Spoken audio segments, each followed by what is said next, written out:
Jai Guruji, Anandam Shukrana Maharaj for this beautiful, blissful satsang. Last week we read chapter 41 and 42 of Rudra Samhita part 2. In this we read that Vishnu, Brahma and all the other gods, they went to Kailasha to apologize to Lord Shiva for the way they acted. And there, when they saw Lord Shiva, they bowed down in front of Lord Shiva, joined their hands in reverence and paid obeisance to the Lord. Then they apologized to him and they pleaded with Lord to give them certain boons, which included that they wanted to revive Daksha. They wanted to revive the incomplete sacrifice of Daksha. They wanted Puran to have his normal teeth and the Bhrigu to have the mustache as before. And all the other gods whose bodies were mutilated in the fight between Veerbhadra and Daksha's side, all those gods, they can have their normal health and their normal bodies back. To this, Lord Shiva told them that it was not Shiva who caused this kind of destruction, but it was actually the arrogance of Daksha and his hatred that recoiled on him and caused such thing on him.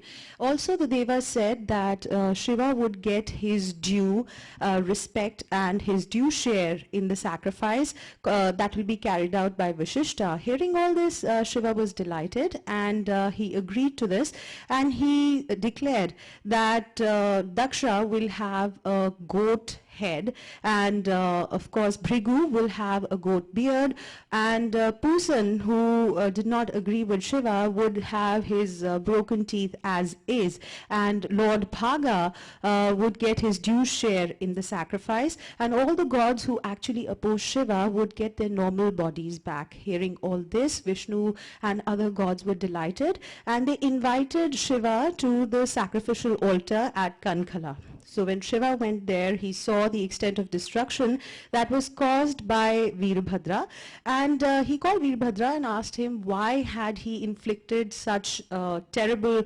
wounds on all the gods and the sages that were present there. He also asked Veerbhadra to get the body of Daksha. On his bidding, goat's head was attached to Daksha's body, and Shiva, with his vision, just brought him to life. When Daksha came to life, he was ashamed of what he had done, and he apologized to Lord Shiva, bowed down, and of course eulogized him. Seeing all this, Vishnu also asked for forgiveness because Daksha was his devotee, and because of him, Vishnu had to go against Shiva. So he apologized and he also eulogized the Lord. This was followed by Brahma. Brahma thanked Shiva for bringing his son Daksha back to life, and again eulogized him, and all other gods, including Indra and all. Of course, they all eulogize Lord Shiva with praise and devotion. Today we will be reading the final chapter of volume 1 of, that is the Rudra Samhita of Shivpuran. And this is the arrangement of Daksha's sacrifice. Samhita auntie will be reading in English and Reema auntie will be reading in Hindi. Jai Guruji.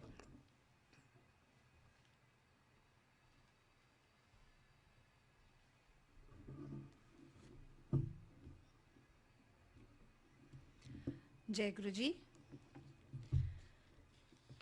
Shukrana to Guru Sahib for granting me this seva. Apologies in advance for any errors. Chapter 43. The arrangement in Daksha's sacrifice. Brahma said, thus eulogized by Vishnu, by me, by the gods, sages and others, the great Lord became delighted. After consoling Brahma, Vishnu, the sages and the gods by his benign glance, Shiva spoke to Daksha. Lord Shiva said, O Daksha, listen, I shall explain. O Patriarch, I am delighted. Although I am independent, Lord of all, I am subservient to my devotees always. 4 kinds of meritorious persons worship me always. O Patriarch Daksha, the latter are greater than the former. They are the distressed, the inquisitive, the fortune seeker and the wise. The first 3 are ordinary, and the 4th one is extraordinary person. The wise among these 4 is a great favorite of mine. He is of my own form. None is dearer to me than the wise. It is the truth. I tell you the truth. I am the knower of self. I can be known through knowledge by those who have mastered Vedanta and the Vedas. Deluded men engrossed in rituals alone cannot attain me through the Vedas, sacrifices, gifts, or austerities. You wish to cross the ocean of worldly existence by observance of rituals alone. That was why I became angry and caused the destruction of the sacrifice. Hereafter, O Daksha, thinking upon me as the great Lord and giving more importance to knowledge, you carry on rituals with care and attention. O Patriarch, listen to another statement of mine with a clear conscience. Although it is based on the qualitative aspect, it is esoteric. For the sake of virtue, I shall tell you. Brahma, Vishnu, and I constitute the chief cause of the universe. But I am the soul, the witness, self-seer and without attributes. O sage, entering into my own illusion consisting of three attributes, I create, sustain, and annihilate the universe and acquire designations consistent with the activities. In that supreme soul, universal God, which is the pure self, the ignorant sees different living beings, Brahman, Ishvara, etc. Even as an ordinary man does not consider his head, hands, and other limbs as separate from his own self, so also my follower does not feel separateness about the living beings. He attains peace, who does not see any difference among the three deities, who constitute the soul of all living beings, and who have the same innate property, O Daksha. The base man who differentiates the deities of the Trinity certainly stays in hell as long as the moon and the stars shine. My devotee may worship the gods. Being so absorbed, he will attain knowledge, leading to eternal salvation. Without devotion to Brahma, one cannot have devotion to Vishnu. Without devotion to Vishnu, none will have devotion towards me. After saying this, Shiva, the great Lord, the merciful God, spoke these words within the hearing of everyone. If a devotee of Vishnu hates me, or if a devotee of Shiva hates Vishnu, both will incur curses and never realize reality. Brahma said, on hearing these pleasing words of Lord Shiva, O sage, the Devas, sages, and others were greatly delighted. With great joy, Daksha, his family, and the gods realized Shiva as the Lord of all and was engrossed in devotion to Shiva. Lord Shiva, who was delighted in mind, granted boons to all as he received reverence to his great self. Permitted by Shiva and with his blessings, O sage, Daksha, the devotee of Shiva, with a delighted heart completed his sacrifice. He allotted the full share to Shiva and gave the gods their respective shares. He gave charitable gifts to the Brahmins and secured the good blessings of Shiva. Thus, the patriarch Daksha, in collaboration with Ritvika, completed that great rite of the gods in accordance with the sacred injunction. O excellent sage, thus the sacrifice of Daksha was completed, thanks to the grace of Shiva, who is identical with the supreme Brahman. Then the celestial sages sang the glory of Shiva and left for their abodes with delighted minds. Others too were pleased and left for their homes. Vishnu and I went to our regions joyfully singing the ever-auspicious glory of Shiva. Lovingly honored by Daksha, the great Lord Shiva, the goal of the good, returned to Kailasha along with his Ganas. He was greatly delighted. After returning to his mountain, Shiva remembered his beloved Sati and mentioned her story to the most important of his Ganas. Narrating her story, Lord Shiva passed many days.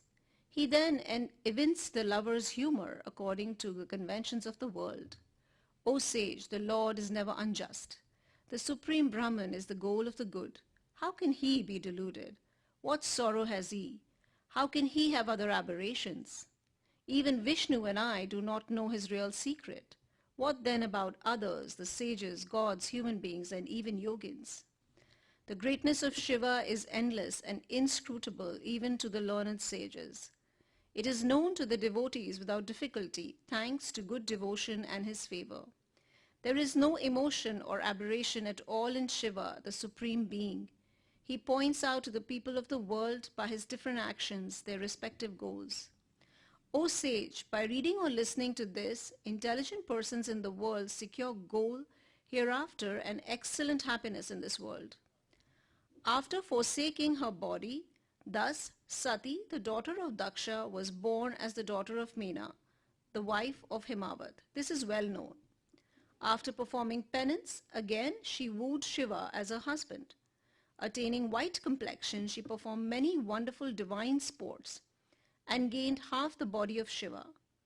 Thus, I have described the fascinating story of Sati to you, which confers worldly pleasures and salvation, which is divine and bestows all wishes. This narrative is flawless, pure, sanctifying, conferring heavenly pleasures, glory, longevity, and the pleasure of sons and grandsons. Whoever listens to this or recites this with devotion, oh dear, will attain the greatest goal in every right.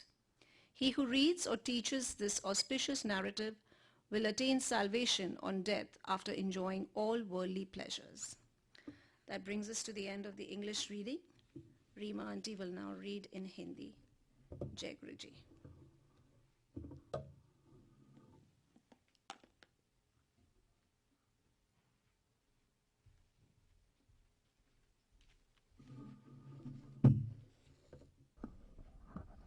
जय गुरु जी। शुक्राना। भगवान शिव का दक्ष को अपनी भक्त वत्सलता, ज्ञानी भक्त की श्रेष्ठता तथा तीनों देवताओं की एकता बताना, दक्ष का अपने यज्ञ को पूर्ण करना, सब देवता आदि का अपने अपने स्थान के जाना, सती खंड का अपसंहार और महात्म्य। ब्रह्मा जी कहते हैं, नारद, इस प्रकार श्री विष्णु के मेरे देवताओं और ऋषियों के तथा अन्य लोगों की स्तुति करने पर महादेव जी बड़े प्रसन्न हुए।